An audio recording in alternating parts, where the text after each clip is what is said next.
विपक्षियों पर दहाड़ेंगे पीएम मोदी। पहले सदन में विपक्ष को शाह ने धोया और आज मोदी विपक्ष को निचोड़ेंगे।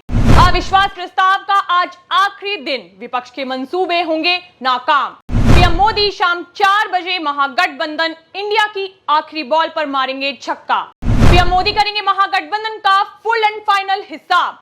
आज ही बिखर जाएगा महागठबंधन।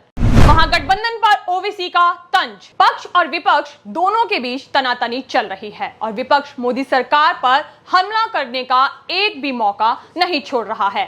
लोकसभा चुनाव होने में कुछ ही समय बाकी रहा है। इस पर विपक्ष ने एकजुट होकर महागठबंधन बना लिया है और मोदी सरकार के खिलाफ संसद में अविश्वास प्रस्ताव लेकर आया है, जबकि विपक्ष इस बात से बखूबी वाकिफ है कि उनके पास संख्या बल नहीं है। फिर भी महागठबंधन इंडिया के 26 दलों ने मिलकर लोकसभा में मोदी सरकार के खिलाफ अविश्वास प्रस्ताव पेश किया है और अविश्वास प्रस्ताव का आज आखिरी दिन है। और आज 3 दिन बाद जो विपक्ष बार बार कहता रहा है कि पीएम मोदी क्यों नहीं बोलते, वो चुप क्यों है, मौन क्यों है, तो आज विपक्षियों को जवाब मिल जाएगा, क्योंकि विपक्ष मणिपुर हिंसा को लेकर सरकार के खिलाफ अविश्वास प्रस्ताव लेकर आए थे और जब से संसद का मानसून सत्र शुरू हुआ तो बार बार हंगामेदार मानसून सत्र में कार्रवाई स्थगित कर दी जाती है, क्योंकि विपक्ष का सिर्फ एक मकसद है, किसी भी मुद्दे पे बात ना करके बस हो हल्ला करना, शोर शराबा करना।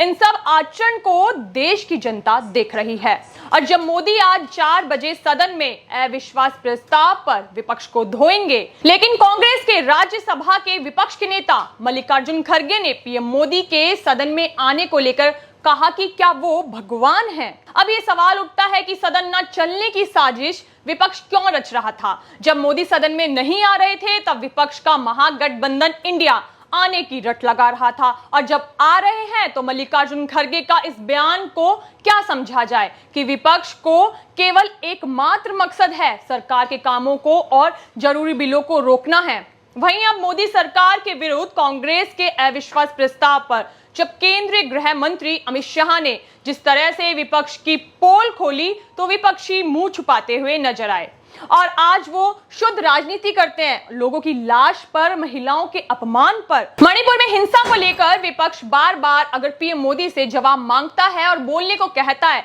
तो शायद विपक्ष भूल गया है कि मणिपुर में कांग्रेस के कार्यकाल में पीएम नेहरू से लेकर मोदी सरकार के कार्यकाल से पहले मणिपुर में जब जब हिंसा हुई है तब कांग्रेस के किसी भी पीएम ने सामने आकर जवाब नहीं दिया है। और देश के अन्य राज्य भी हैं, जैसे पश्चिम बंगाल है, राजस्थान है, क्या वो राज्य देश का हिस्सा नहीं है? उन सब पर विपक्ष चुप्पी क्यों साध लेता है? क्योंकि वहां विपक्ष की सरकार है, उनकी जवाबदेही है। सभी विपक्षी दलों के 21 सांसद और राहुल गांधी का मणिपुर जाना, इस पर राजनीति करना साफ तौर पर जाहिर करता है कि विपक्ष को 2024 लोकसभा चुनाव का मोदी सरकार के खिलाफ नैरेटिव सेट करना है। पिछले 20 जुलाई से जब से मॉनसून सत्र शुरू हुआ तब से विपक्ष लगातार हो हल्ला कर रहा था और कल जब गृह मंत्री ने सबके सामने डाटा लाके विपक्ष के सामने जवाब दिया तो सबको सांप सूंघ गया। अमित शाह ने जवाब दिया कि 2014 के बाद से मोदी सरकार ने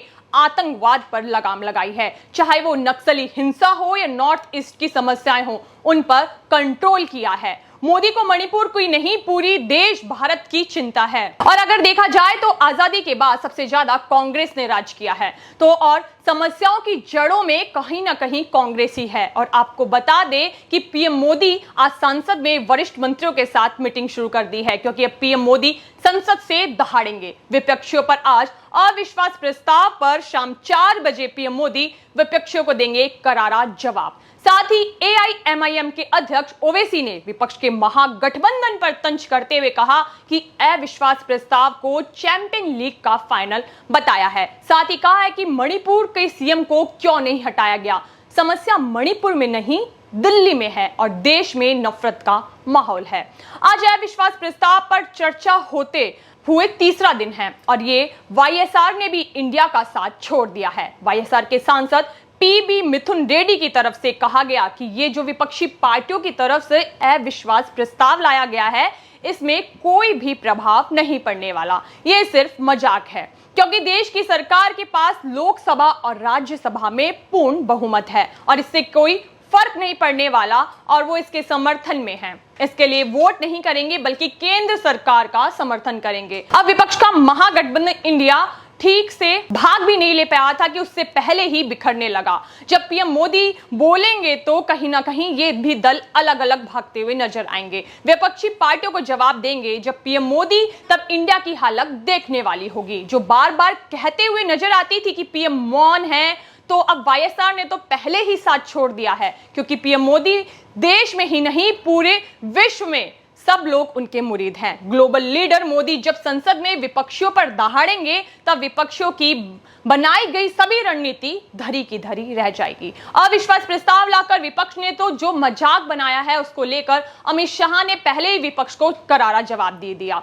अब मणिपुर विवाद को राजनीति करने वाली पार्टियां राजनीति कर रही हैं। अब मणिपुर विवाद को लेकर जो पार्टियां राजनीति कर रही थी और 2024 लोकसभा चुनाव को लेकर इस मुद्दे को एजेंडा बनाया गया था, इससे सभी वाकिफ हैं कि चर्चा के समय कैसे शोर शराबा करते हैं, क्योंकि न्याय से किसी भी विपक्षी पार्टी को कोई भी लेना देना नहीं है, बस उनको राजनीति करनी है। और आज पीएम मोदी के संबोधन को विपक्ष के साथ साथ पूरा देश भी सुनेगा और सभी की निगाहें आज 4 बजने का शिद्दत से इंतजार कर रही हैं। इसके साथ ही देखते रहिए खबर इंडिया। धन्यवाद।